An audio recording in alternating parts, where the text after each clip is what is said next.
আমার সকল বন্ধুদেরকে জানাই আসসালামু আলাইকুম। তোমরা সবাই কেমন আছো? এখন আমি তোমাদের সঙ্গে শেয়ার করব আমার দুপুরের খাবার মেনু। আজকে আমি খাবারটা শুরুই করেছিলাম অনেক মজার একটা ভাজি দিয়ে।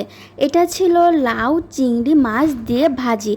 ভাজিটা খেতে যে এত পরিমাণে মজা হয়েছিল, আমি তো খুবই মজা করে আজকে ভাতটা খাচ্ছিলাম।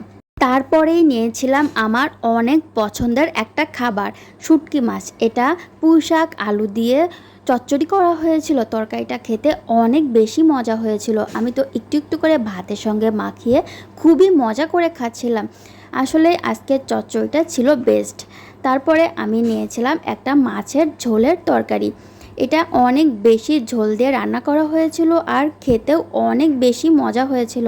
আজকের সকাল থেকে অনেক বেশি রৌদ্র ছিল আর অনেক বেশি গরমও ছিল। এখন নাকি সব জায়গাতেই কারেন্ট যায় আর আসে, কিন্তু আমাদের এখানে সব সময়ই কারেন্ট থাকে। তোমাদের ওইখানে কি কারেন্ট যায় আর আসে নাকি? অবশ্যই কমেন্ট করে জানিও। আমরা যেহেতু কুমিল্লা কোটবাড়িতে থাকি, এখানে সব সময়ই কারেন্ট থাকে, তো আমাদের এই কারেন্টের কষ্টটা ভোগ করতে হয় না। তারপরে আমি লাস্টলি একটা মাছের মাথা খেয়েছিলাম। মাছের মাথা আমার বরাবরই অনেক পছন্দের একটি খাবার, আর আজকের মাথাটা অনেক বেশি মজা হয়েছিল।